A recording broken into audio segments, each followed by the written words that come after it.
do, he likes really easy questions.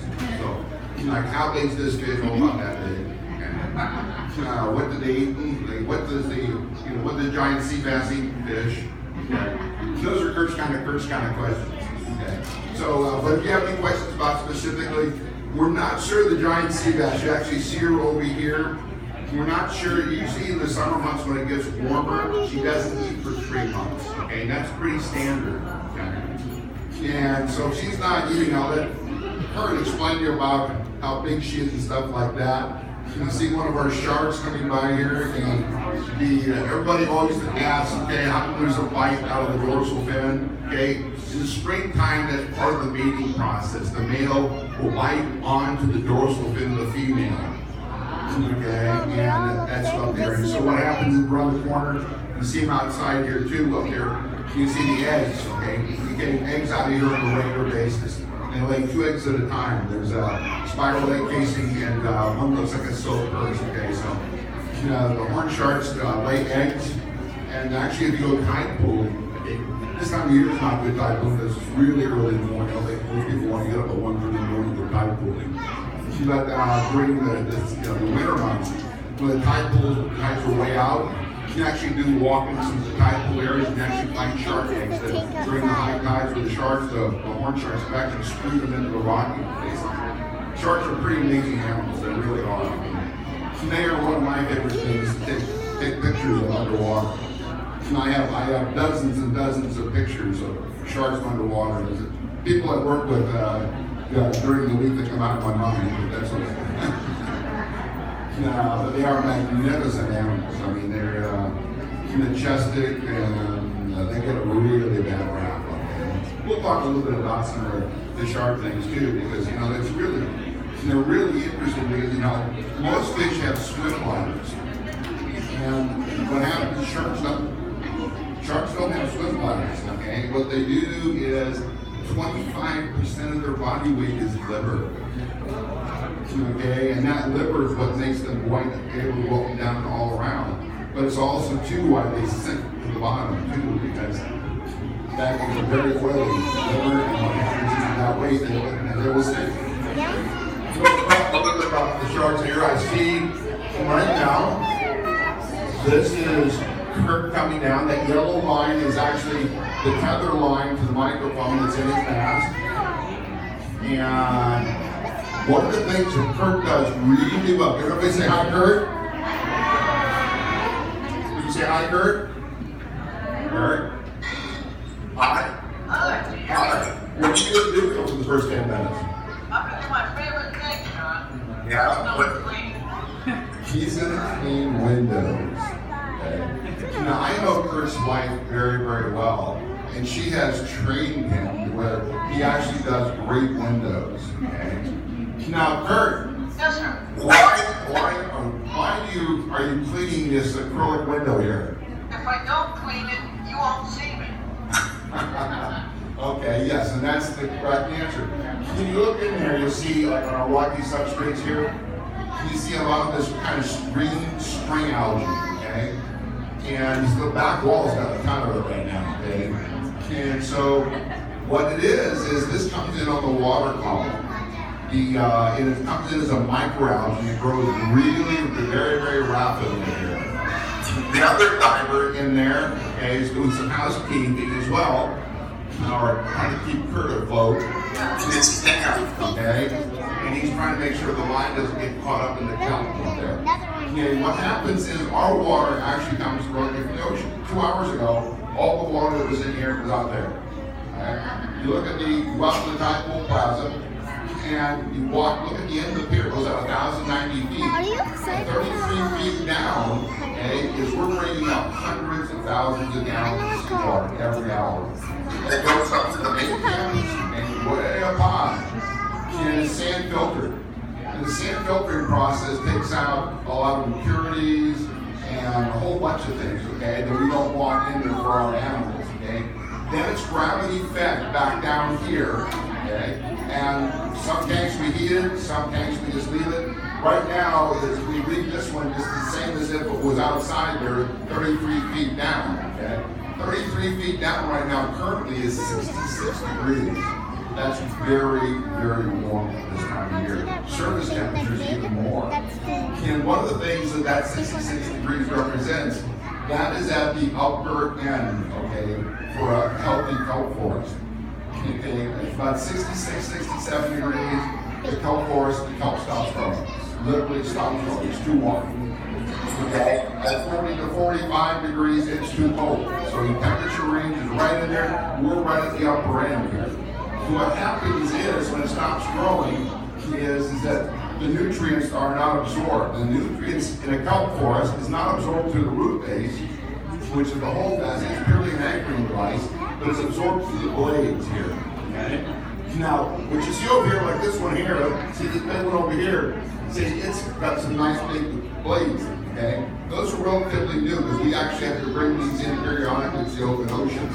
Because by the sand filtering process, what happens is we rot the water with a lot of nutrients. If you were to go get a bucket of water down like here, there you see it's like very dark. Okay? That's because there's lots of nutrients in it.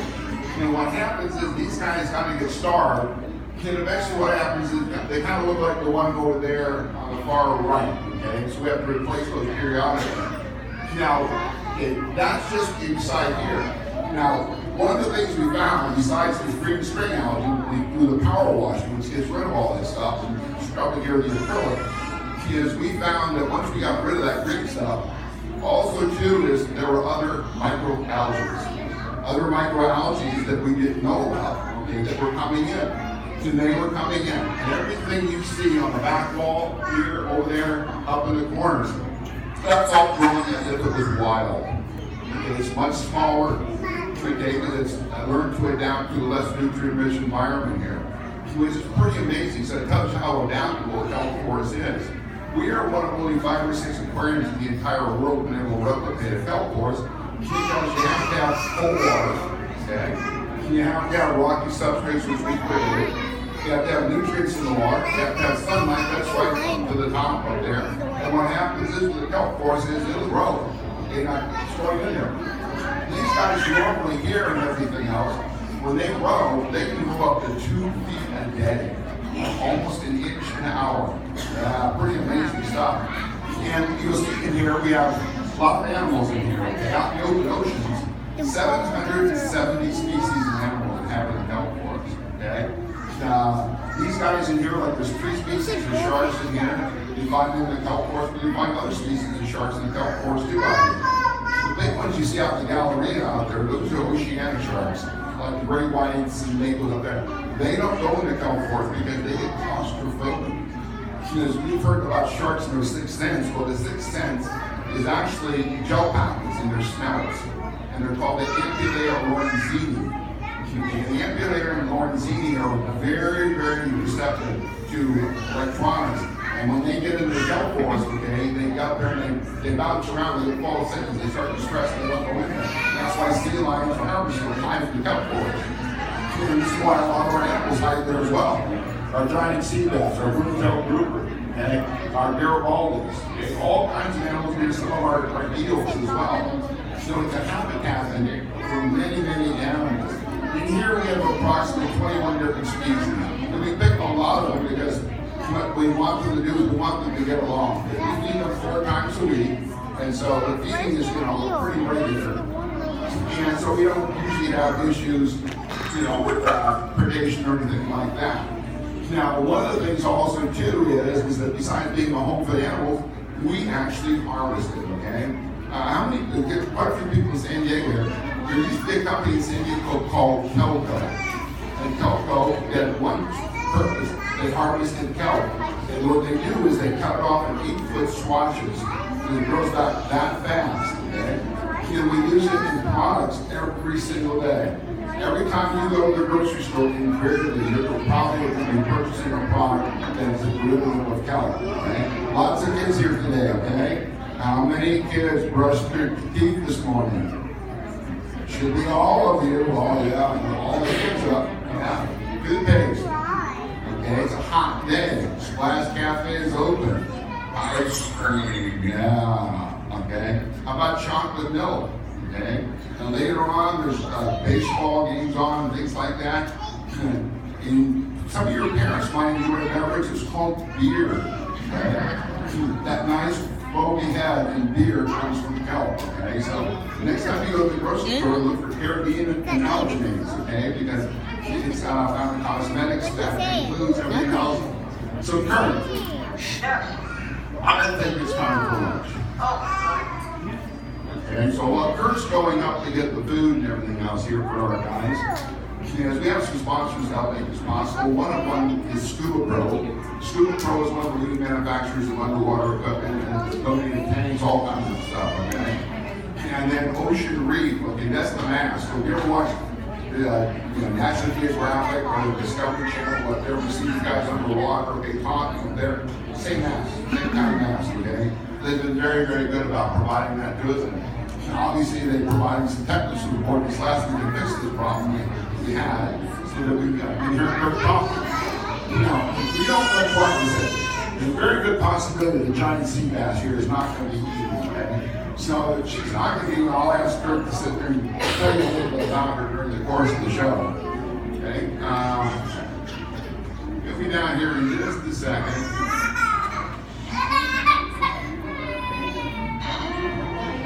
He's very popular with the fish, by the way.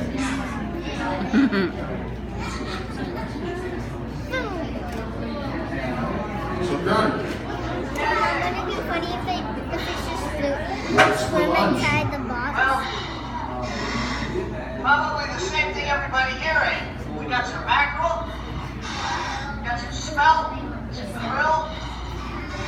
We got all kinds of good.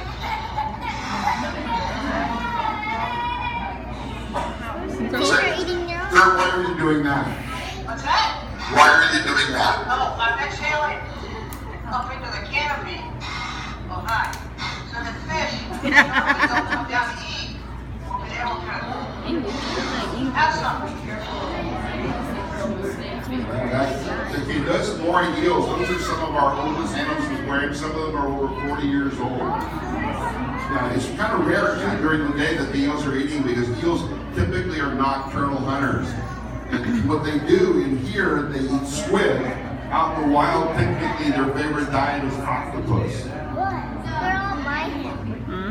Okay, so Kurt, who's the most aggressive in there? Well, the only one you really have to look out for, I don't see, is the sheep pen. But I think that sheep pen is no longer with us. Yeah, there's a couple of small ones in there though. Looks like they're turning into males pretty quick.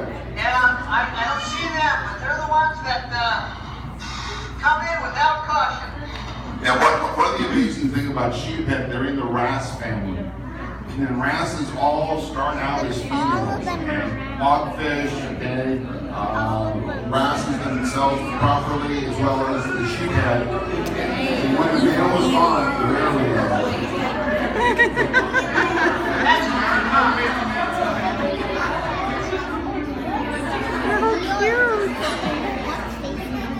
They have a great sense of smell and very poor eyesight. They also too have very sharp teeth. They have two sets of teeth, and ours have inner sets. There we go. Look, Kurt and his eel. Yeah, I tell you what. Yeah, that's it's kind of unusual. You got a lot of the fish are really hungry today, which is kind of surprising. Okay, because usually what happens is the eels are usually hiding in the rocky substrate space because they grow in the day. When we're outside in the real world during the day, what happens is they hide in caves. And they hide usually with lobsters. So what you do during the day, you don't stick your hand inside a cave with a lobster because you might find that there's another visitor in there as well. So Kurt, tell us about the Garibaldi's. Well, Garibaldi is one of two damselfish in California. It's our state marine fish. Very, very territorial.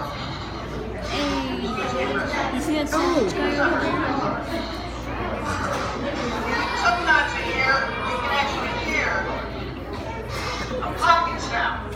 If I get too close, they don't want me near them. They'll start to talk to me. Kurt, it doesn't look like the big sea bass is going to eat. Why don't you tell us about her, about how old she is and how big she is? Now, she's probably, we know she's in excess of 25 years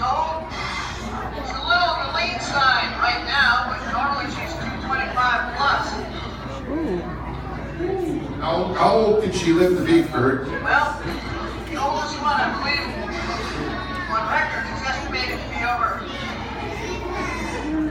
8 years old. Well, it's 80 years old. They get up to 8 feet and over 800 pounds. Yeah. One of the things that you think about too, they're actually not a sea bass at all. That's what I saw. I saw So what they are direct fish family. Redfish are typically groupers. Okay, which we have actually a brook-tail grouper. You can't see it right now. It's kind of laying a little bit low, but it's right over by the giant sea bass. Okay? And it is the second largest species of redfish. The only thing that's larger is the Goliath grouper, that's typically found in the Florida Keys, which can get way over 1,000 pounds. Okay. In here also too is we have sharks. You see the leopard sharks here. There's one of them going by right there. They are schooling right now. And this is what Andy out front researches, okay? And these are very common. They're very, very docile. All three of the species of sharks in here are bottom-dwelling sharks. They do not have dagger-like teeth. Okay, what they do, they eat a lot of lobsters and crabs and things like that. So their teeth are almost like sandpaper. They're like animals. They crush them. Okay? Very different than most other sharks here. They've also adapted over millions of years to where they can actually sit on the bottom and actually breathe and not to continually swim. Thus, they become called benthic sharks. And the benthic sharks, what they do, they can filter the water over the gills, oxygen in the gills. Okay, who would like to ask Kurt some questions? Anybody here want to ask Kurt a question? Okay, nobody wants to ask. Right over here, young man. Okay, what's your question? You have a question? Kurt, what's your favorite fish in there? Well, actually, I like the leopard sharks right here. That's probably my favorite fish right there. Yeah. See, we see them out there too. We go out diving right over there. That's where we take the students out. We see them all the time in the shallow waters out there. Kurt, what's one of your favorite things about being inside the tank there? Well, I get to see all the cool stuff that normally would be out there in the wild, all concentrated in one place. And you can see I'm very popular. See, well, one of the things, besides the food, the sharks are also attracted to the electronics in the mask, okay? And that's the sensitivity of the Ampelea lorenzini, okay? And not only does it pick up muscle impulses from miles away, but also to the electronics. So all fish have lateral lines, but the sixth sense, which is the Ampelea lorenzini, makes the sharks very, very special when it comes to hunting. And, it's not just Kurt's head that they're out there. Besides that, he doesn't have any hair, so. Okay, so also too is here. You'll see up there, one of the ones coming up there should be coming up right by his left knee, okay, is the horn shark. The brown banded one, okay, that was swimming by here just a few minutes ago, that's the swell shark. It's called the swell shark because when it gets frightened, it'll ingest water, and what it does, it swells up to sit there and scare off its enemy. Now, one of the things also too in here is there's probably about 260 animals in here. And, what we actually some sardines in here, and all these animals in here virtually have all been, other than one of the leopard sharks, are all part of our program here that we're doing. Right here, this question.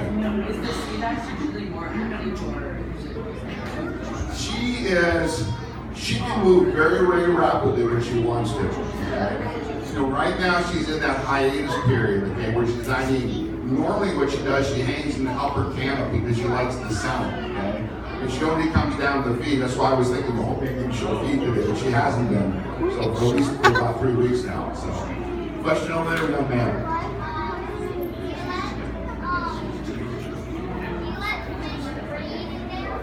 Do we let fish breathe in there? Say it again? Do we let fish breathe in there? Breathe? Not so much. Husbandry. We found an egg right there. Right hand there, that's a swell shark egg. Yeah. That answers your question. laying eggs in there right now. Okay? The Garibaldi, what it does is over here, the male over here has a nest. And what he does in the springtime is he cleans the nest to lure the female. The female will come and lay upwards of 80,000 eggs. And then he chases her off and he catches the eggs. So yes, we have husbandry going on in the constantly. All the sharks in there other than the leopard sharks were all born in the hunting program right in this hand. Right? Questions?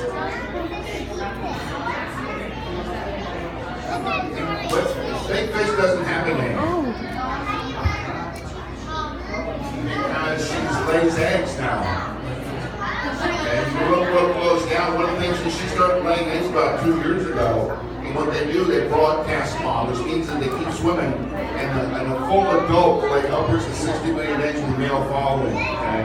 And you'll see trails and senior fish, smelts, and you name it, they follow them. We do not have any males in the questions. Kurt, are any of the fish in there aggressive towards each other? No, we don't really have much in the way of predation. If we stop feeding them, that would change. Yeah, we had up until the sheep pen, once it's turning in from a female to a male, we got 2 smaller ones that are turning right now, but we had a big one for a while there, and that was actually the most aggressive one there. Too much testosterone. Okay, questions out here? Questions? Okay, nice chance, okay? Okay, right here. Good morning, Eo. The shark that Yes. they fertilize. Yeah, but this, there are males and females in here. We have to get to them quick because what happens, everybody likes eggs. Excuse me.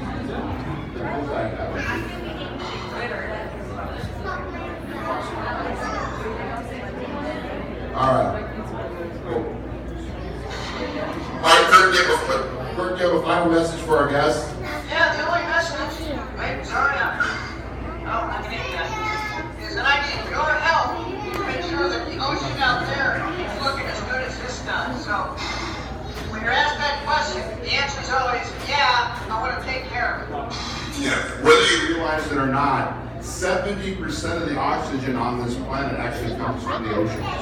And it comes from photosynthesis in the kelp forest and the coral reefs. And so we've seen a lot of changes, okay? 71% of the planet is covered in water, but it's not always seawater. So animals live downstream. And we put these shows on for knowledge purposes, but also too to sit there and hopefully all of us will be the future stewards of the oceans. We want to thank all of you for taking your time today. It's a beautiful day in San Diego. There's lots of things to do, okay? Thank you for coming. Please give yourself a hand.